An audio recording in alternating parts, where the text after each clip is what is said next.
go nuts. You ready? 1, 2, 3.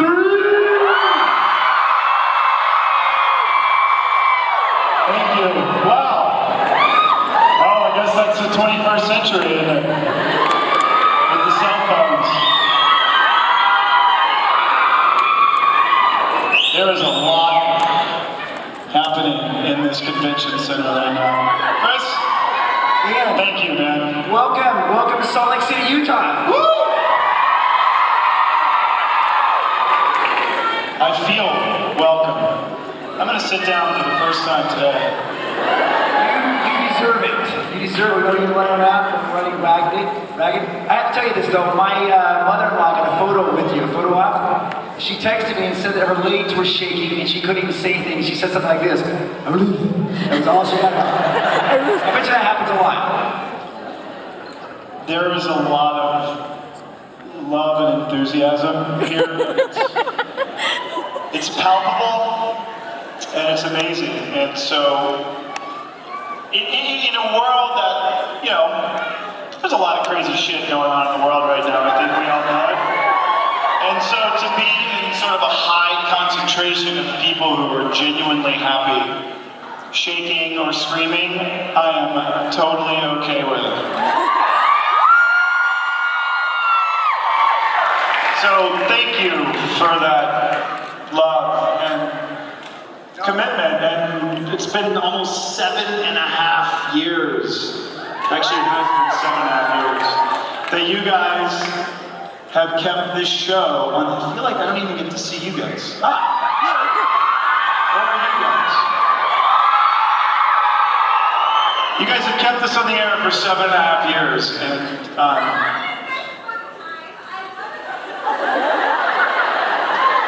well, thank you. You want to see how many people are here for you right now? Can you turn the lights on so we can see this?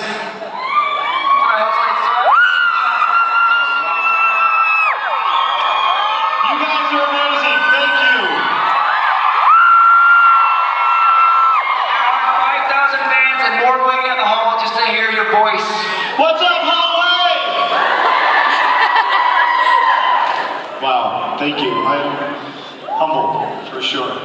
Sorry that 5,000 people are wasting their time. We have some questions. We'd like to take a few questions. Oh yeah, this is about you guys and the questions you have, not listening to me babble a bunch of bullshit. All right, so right there in front. Hi. Hi, Ian.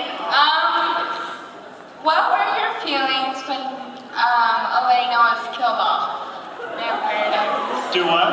What were your feelings when Elena was killed off? Vampire Diaries. Well, I mean, here's the thing. She's not dead. No one ever dies on this show.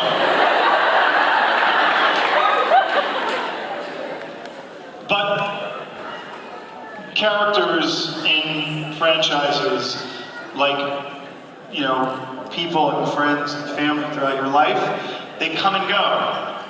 And there are specific moments in time for those people. And the show is very powerful and dynamic without Elena as well. And so, but again, she's not really gone. She's in a box. And that box is consistently referenced to. And, who? Klaus is gonna bring her back? I don't know. I haven't talked to Joseph Morgan in a couple of months. About a month.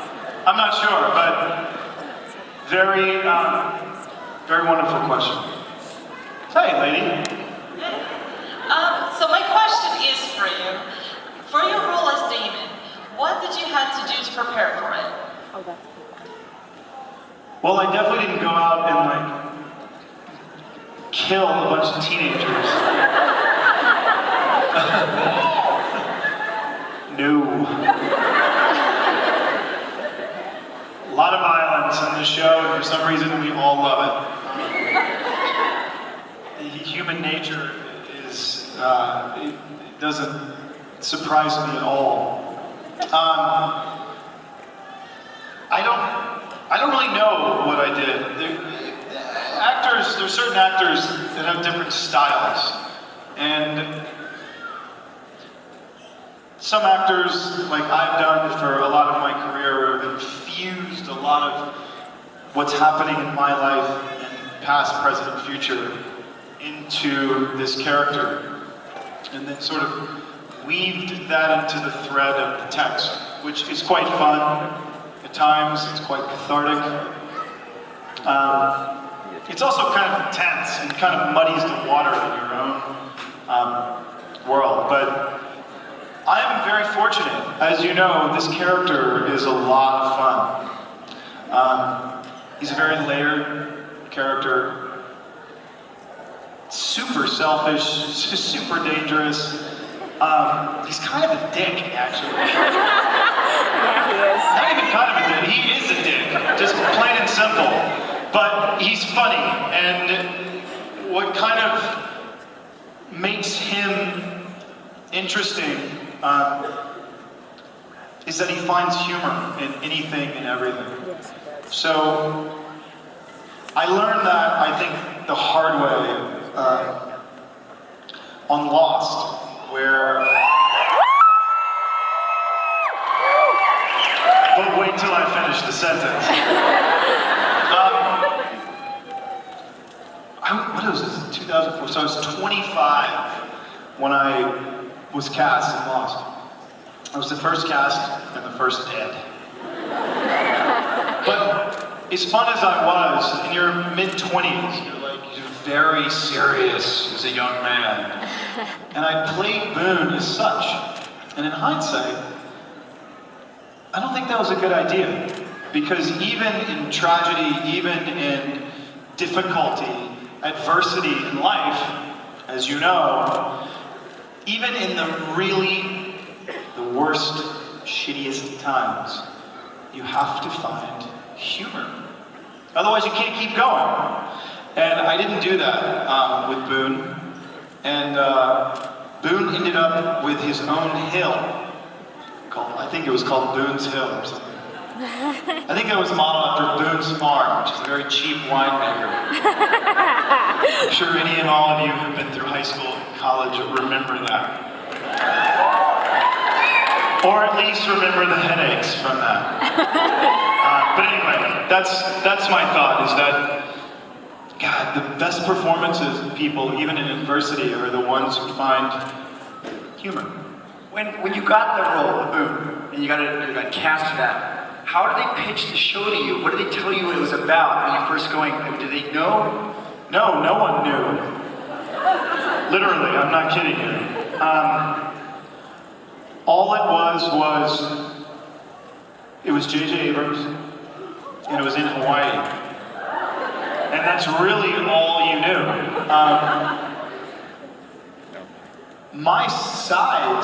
My audition sides was a scene with Sawyer, one of my deepest brothers, Josh Holloway.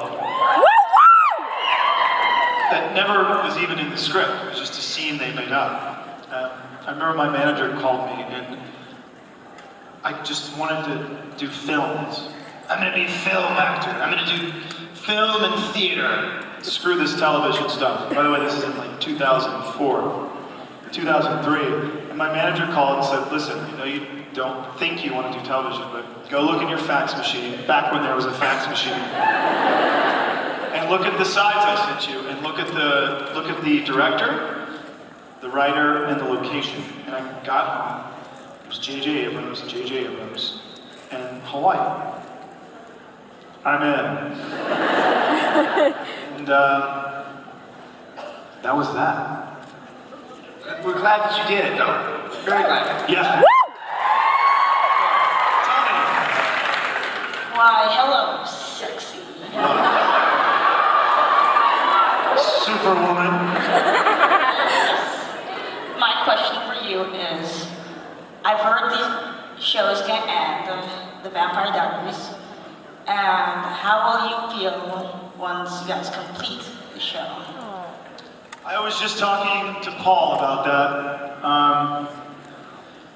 But we were shooting 1:30 in the morning or something in Atlanta. And I said, wow, man, this is all going to come to a screeching halt in whatever it is, 5 months or something. We've all been through this amazing journey, and I'm very much looking forward to doing great stuff.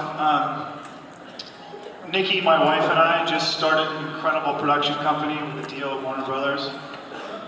So we're gonna just be super duper cool. And we're getting all that set up. And she's sort of the workhorse when it comes to that and really drives a lot of the content and all. And it's powerful, and we're very excited about that. It's hard, guys, and this isn't like, oh my God, listen to that prissy little actor complaining about. No, it's hard. Like, I mean, it's an amazing journey, but for the last almost going on 8 years, it's been 60 to 80 hours a week, and then I travel every weekend, about 90 to 95 flights a year. So when you multiply that times almost 8 years, you get into a number of, let's see, 9 times 7, 63, it's 630 airplane flights in 7, 8 years. I'm looking forward to having my feet on the ground and just doing some incredible work with my wife and a company.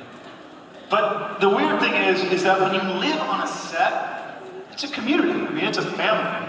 We have, you see this room that we're all in? Our Vampire Diaries sets, we have probably 5 or more stages this size, full of sets. I think we have more standing sets than any TV show in the world.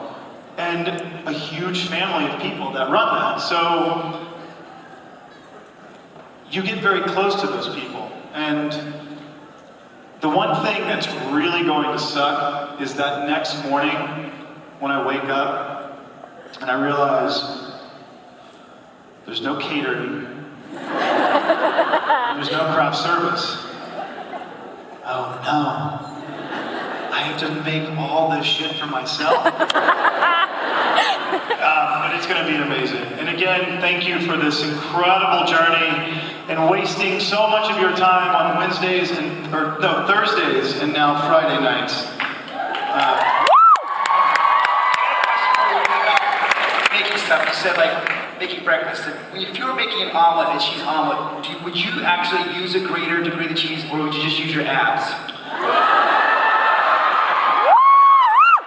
They want to know. That's not me. I don't eat cheese because it's just not good for me. But I would probably use a cheese grater because I don't think I would get very much cheese. It might just sort of be, that would be a little funky. That would be a little gnarly.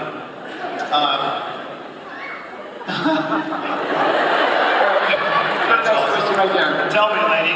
Alright, so I actually have 2. One is, what is the No, you only get one, buddy. You only get one question. Okay, one is... I was actually joking, but Is there more fun seeing that you're about to be in either in Vampire Diaries or in the originals? Because you were there for a little bit, I remember. I was in the originals? There- Paul was. Yeah. That's the other guy. No, I don't really know what's going to happen with that. It is cool. By the way, I will be the first to admit, first of all, I want everyone to have success. And Julie Plec is not only, well, my boss, but she's my partner, and she's my sister. And I was so bitter when the originals came around. Because we lost all those great British frickin' accents. And these great, powerful actors. I was pissed. But I would love to drink some bourbon with Klaus at some point. Next question. Hey. I was just wondering if you ever want to do a supernatural Vampire Diaries collab.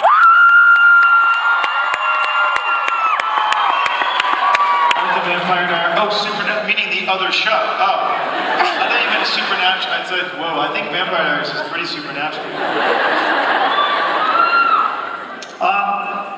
I love those guys, but I don't think that's gonna happen. I mean, I hang out with Padalecki a bunch. But that's just usually like late night fun. I don't know if we should put that on television. But those guys are crushing, man. I think they've been on the air for 11 years. That says something. But I love those guys. What's up, bud? Hi, so I was wondering, do you like playing like the good roles or the bad roles better? Interesting question, dude. So cute. Says the 10. How old are you, man? 12. 12. Kudos to you, man. You gotta have some balls to stand up in a crowd of 5,000 people. And he's cool as a cucumber. What's the question again? I'm joking. But thank you, Chris. It's an interesting thing, this whole bad guy, good guy thing. Because you're 12, right? 12-year-olds are seeing a lot of crazy stuff in the world right now. There's violence, there's war, there are video games that promote violence and war. And then we have programming, like prime time network programming. That the FCC, we have all these ratings and all this stuff. And on Vampire Diaries, you can't even show like my, say, naked hip, but you can show me ripping someone's heart out or cutting their head off. And I often think to myself, wait man, what are we putting out there for 12-year-olds to see? What are we putting out there for all of us to see? I go home sometimes at night and I don't feel good about myself. We are, we're building a society where we have all this stuff on television and all this stuff in video games, where we promote violence and absolutely deem intimacy or sex as the devil. And so, right? It's the weirdest thing. And I'm now looking at this on a mass sociological level because of social media, I have the ability to see the trends and behavior of not just a couple million people, like tens and tens of millions of people. And it allows you to start to put together data sets of data that show you human behavior. And I gotta be really honest with you guys, it's frightening. Because what do we do when we see people walking into schools on CNN or train stations or whatever and shooting people and blowing stuff up? What do? We get angry. Oh my God, I can't believe this is happening. Well guys, we're all perpetuating it. So when a 12-year-old asks, what do I like playing? The big good guy or the bad guy? It is fun playing the bad guy. And that's this weird thing about our psyche that I just don't know how to even answer that. It's a weird sort of area for me right now. So I'm actually looking forward to just taking a break from acting and to stop every week creating and promoting violence. Like I don't want to do that anymore.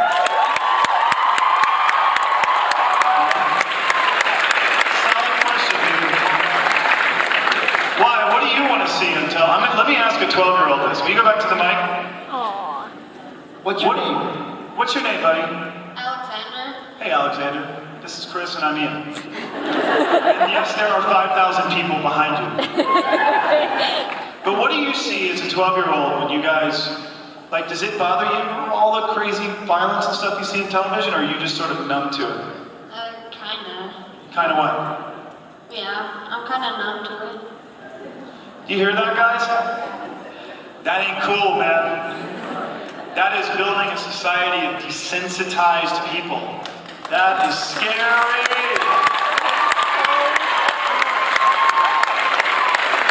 Thanks for your info, buddy.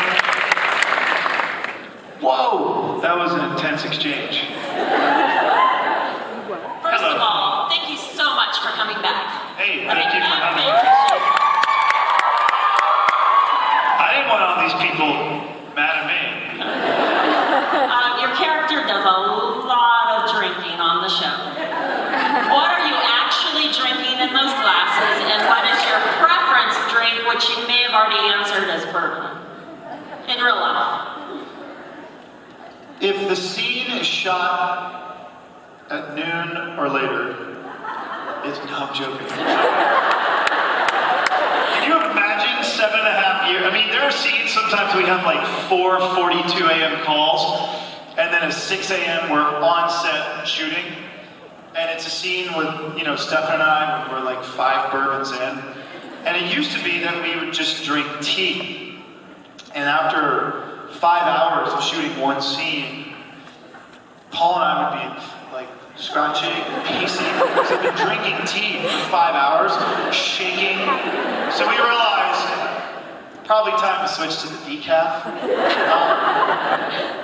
But because many actors before me have made so many mistakes on sets, and bonding companies and insurance companies to protect the asses of studios and producers have pulled the rug out from under the entertainment industry, where alcohol is actually banned from sets, which is probably a good thing. I'm not like promoting drinking, but as an adult, when you're creating art, like I have a hard time thinking that Van Gogh or Jackson Pollock just sat at home not ever having a sip of a libation. And all the crazy bastards who, unfortunately, aren't really around anymore. It's probably a good example of why Saturday Night Live is so boring now. Everyone's so sober. Watch Saturday Night Live now. First of all, it's all in HD, and it's all just like... it's tea. And I love my job, and Peter Roth, the head of the studio, is not only my boss, but he's like a dad to me. So I don't think I'd want to disappoint him by getting caught drinking bourbon on set. But it would be a very hairy situation if Paul Wesley and I, in the last 7 years, started drinking bourbon at 6 a.m. But if I was going to drink something, it would probably be red wine and bourbon. Thank you. What's happening? Hi. I just want you to know I love you.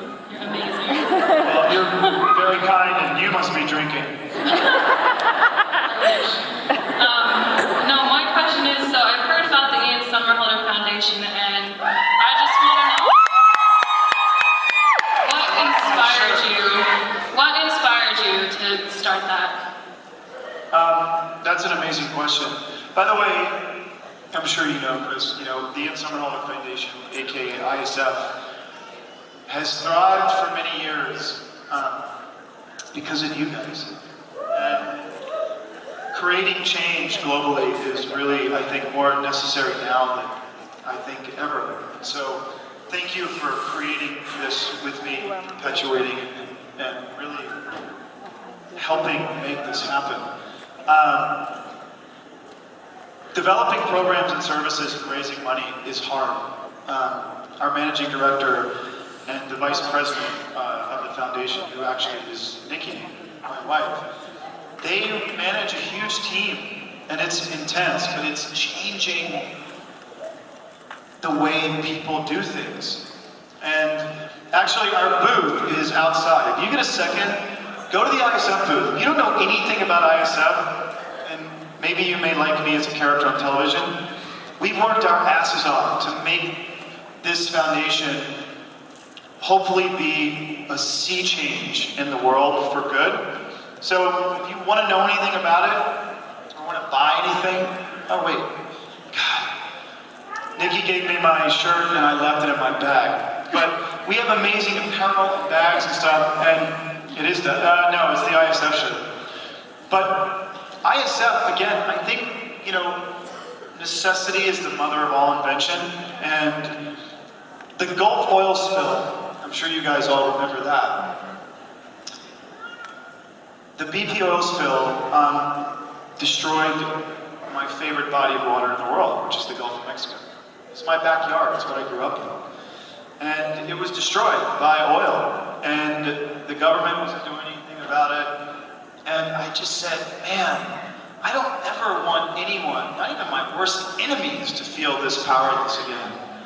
And so ISF was born as a way to be an amplifier, be a microphone for your voices, and to create positive impact and change around the planet by protecting habitat and species and educating young people. And I think by spreading compassion and gratitude throughout the world, repeatedly, building an entire generation of reverent, grateful, compassionate people, you will literally change the world. There will be no war, there will be no food shortage, there will be no climate change, there will be no more destruction of species and habitat. Because if you have compassion and you have gratitude,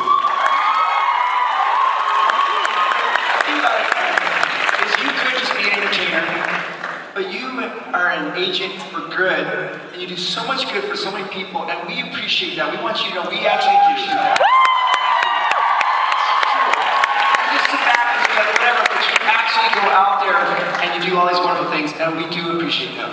that's really kind of you. Thank you guys, truly. What's up, kiddos? Hi, our names are Evie and Kayla, and Are you guys twins? Yeah. Okay.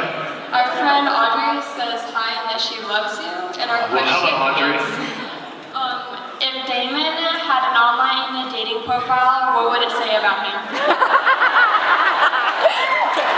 Says the 14-year-old.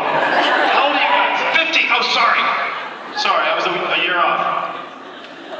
If Damon had a dating profile,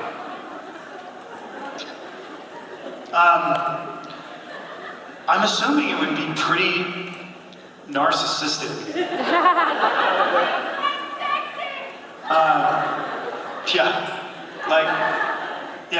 Like what is that character in the Austin Powers movie, Fat Bastard? I'm drunk, dead, sexy.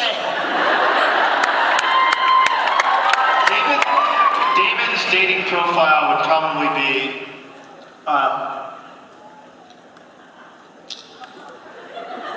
Yes. Wait, do you really need to say anything though? Just have that picture. I just don't think he would say anything.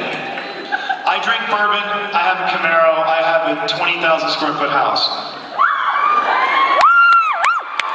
And my girlfriend is in a box, so come on. I think that would be Damon's profile. Great shirt, man. My name's Lexi, and I just want to know, what is your favorite thing about Salt Lake Comic Con? What's there not to love?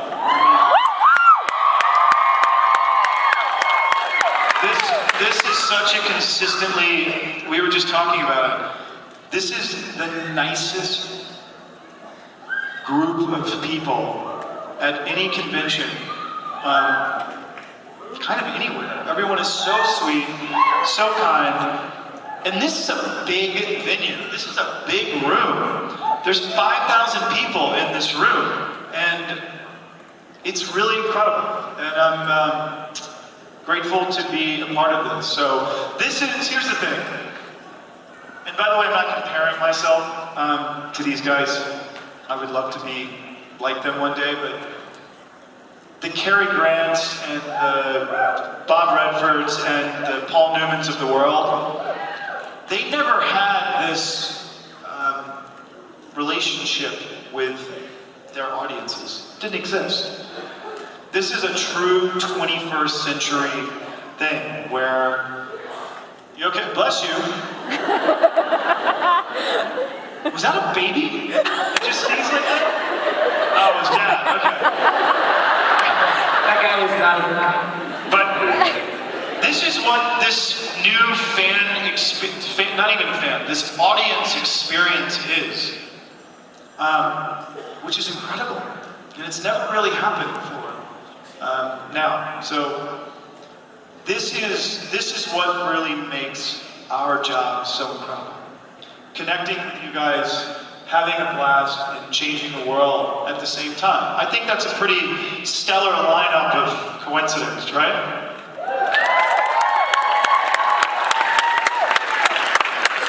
Hello. How old are you? 11. I should probably drop the S-bombs. Sorry, I forgot. 11? Wow, I'm only 26 years older than you. Tell me things. I want to know what season do you like with Elena? Honestly, my favorite season, hands down, forever, is season 1.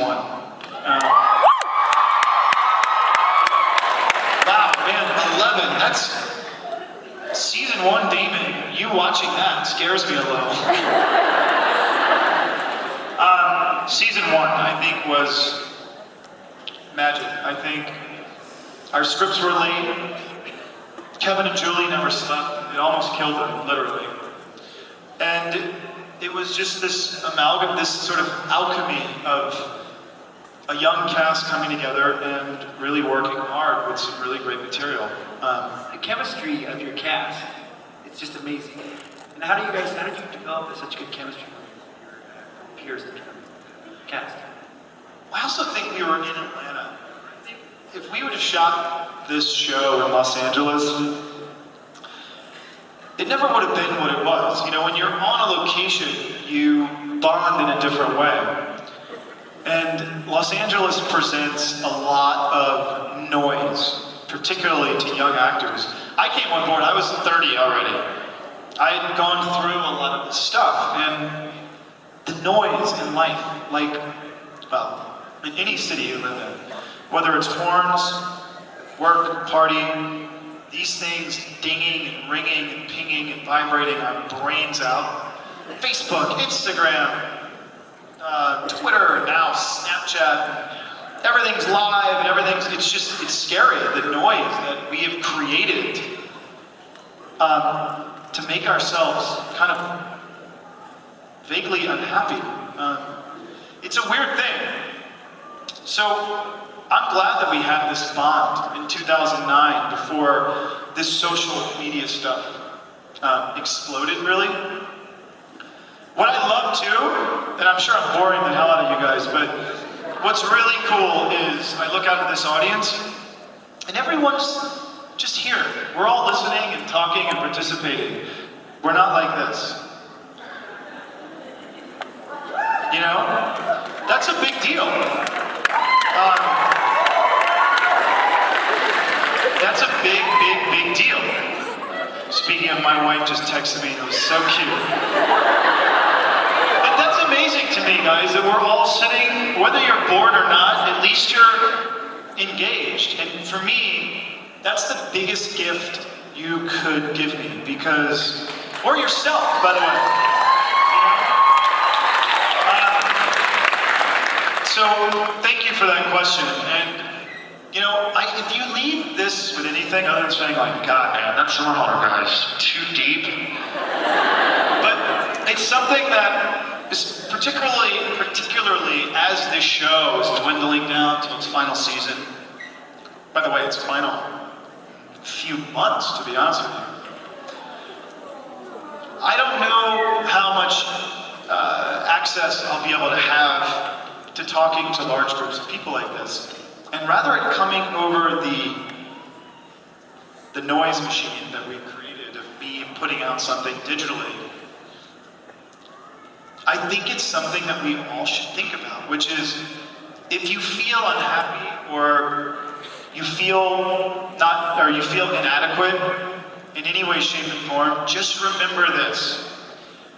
We have created so much noise because everything on this thing, especially social media, remember this one thing. Everyone puts on their best face. No one wakes up in the morning and tweets, I feel like shit, I have 2 pimples, my cat just died, and I just lost my job.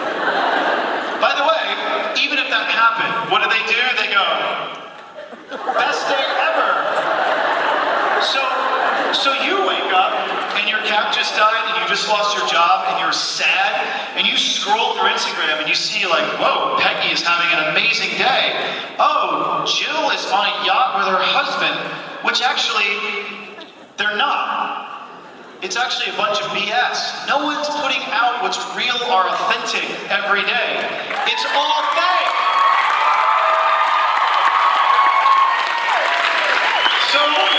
So don't buy into it. Why is teenage depression high? Actually, depression in this country is higher than it's been ever. Like even during like Europe, World War II. So just if you leave with anything, just leave with that you are okay and you are adequate and there's no reason to be unhappy because this doesn't matter.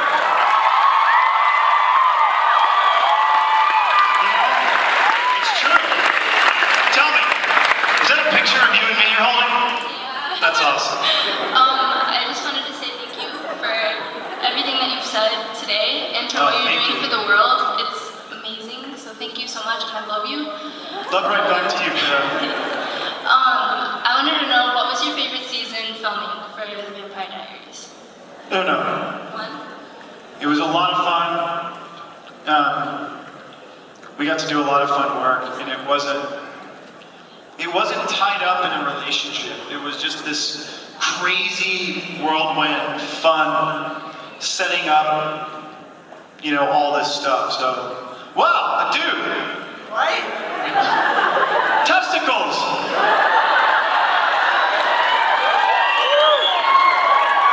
At least one. Rapid. Yeah. Tell me, man. So, I don't really have a question. I just want to hear you talk about your cats. My cats? My wife and I have 10 animals.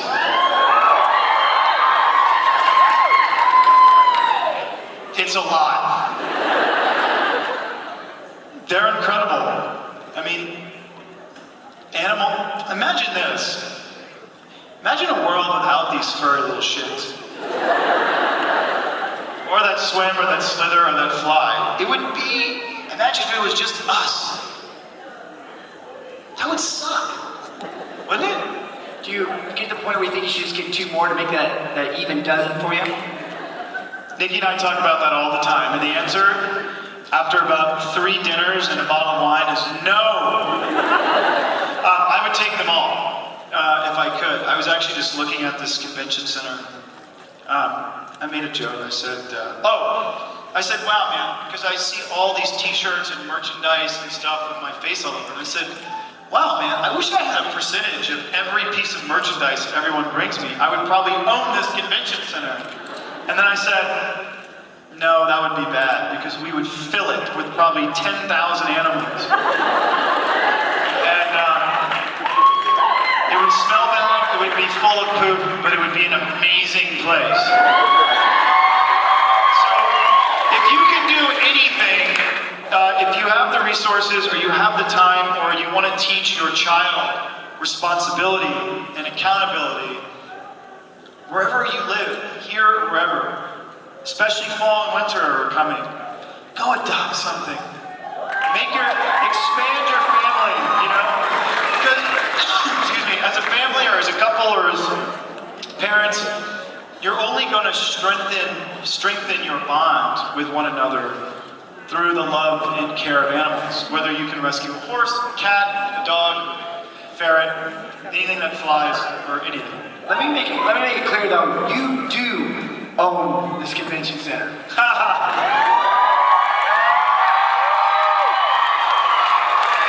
I am a part of this convention center.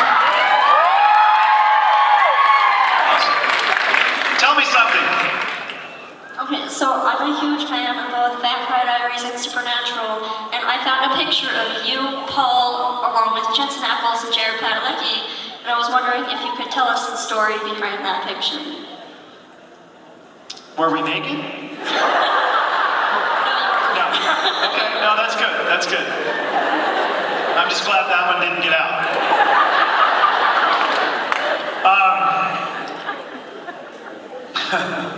They're good guys, man. They're the sweetest guys. I mean, look, there's a reason that show's been on the air for 11 years.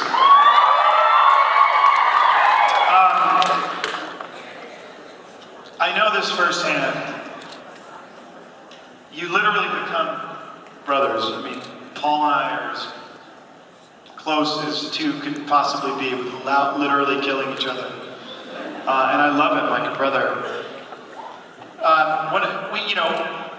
When you're on a television show, and I see people here over and over again who are here, actors, musicians, what have you, that I've been in the rounds. When you do a television show, you also have to do a lot of publicity. And so you travel around the world to different Comic-Cons and different press events, and all the networks have their shows. And so you develop these relationships with actors and musicians just by virtue of traveling all over the place. And I see Jared and Jensen all the time, and it's amazing. We've all grown up, you know.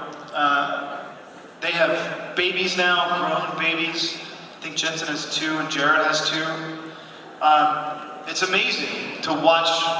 We were all boys, and we've now all grown up into men. I mean, we still act like idiots, and we still can't really act at all, but we're, it's just a really cool journey, you know. I don't know what it was. It was like a Lifetime Achievement Award or something. I was watching, or maybe it was at the Oscars. They were honoring Gene Hackman. I'm sure a lot of you, some of you in this room are obviously too young to even know who the hell Gene Hackman was, but he was the original Lex Luthor. And he is a phenomenal actor, a journeyman, a star. He's just an incredible dude. Hello, Brazil. But I was watching him watch this screen, this recap of his entire career, of him being a young man to who he was at the time. And maybe this was 10 years ago. I don't know how old he is now. He's probably 60. But the camera was really close on him. And as you were watching him watch this series of watching himself grow older on film, it hit him like a brick. And his eyes were watery, and you could see how emotional he was. And I thought, whoa, that's gonna happen to me one day, where, not that I'm gonna be getting a Lifetime Achievement Award at the Oscars, but that I'll be able to see. And now with all this new digital media, our kids are we get to just see our lives progress so easily. And it's really kind of amazing, this new sort of digital media age. So, good luck, guys. Hopefully we can navigate ourselves through this. To be honest with you, I think the next real push, the next real generation, provided we raise them the way I'm hoping to, is that I see a lot of 13, 15, 10-year-olds, 18-year-olds saying, you know what? I'm going back to a flip phone. Literally. They don't want anything to do with this. They'd rather be out riding mountain bikes or climbing trees or just sitting in a park having a conversation. And I think that's the next generation. I think that's the next wave, because you can bet your butt. This thing I'm going to use for social media and take cool pictures, but I'm going back to a flip phone, man. I don't want all this in my ear. I want to use it when I want to use it, not when it needs me, you know? So, you love your flip phone? I don't blame you, man. It makes life a lot simpler. Tell me. One more question. So I just got back from the Hillywood panel not too long ago. And The what? Hillywood. Oh my gosh, Hillywood is so funny. Yeah, and I just Show me your teeth. I just wanted to know your first impression about the fangs and how you talked about how they were too small. And that's why they. For all of you that don't know what it is, it's actually really fun. I would suggest Googling it, now that that's become a verb. Hillywood were a group of two ladies in a production team of theirs that reenacted our show in a spoof manner, but so honestly that I watched it over and over again and laughed hysterically because they got all of us down to a T. And it's actually kind of embarrassing, which is great. But I would definitely suggest Googling Hillywood Vampire Diaries. The skit is called Show Me Your Teeth. And if you know this show, you will laugh your ass off. They've done a really great job, and they do a great job, and they work really hard, man. I'm impressed by them. So, that's all the time we have left. That's all the time we have left right there. Oh, crap. Well, let's just do one more question. Quickly. Go. I'll be fast. I won't babble, I promise. Hello. I was wondering, do you have any stories? No, next question. Oh, ouch. Do you have any stories from like behind the scenes? Like, what's your favorite thing that's ever happened from behind the scenes? Nothing legal.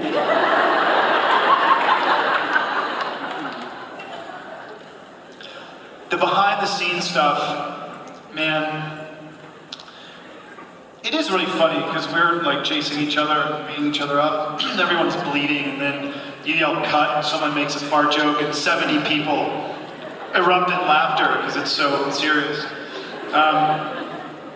I once went and put saran wrap in Paul Wesley's toilet in his trailer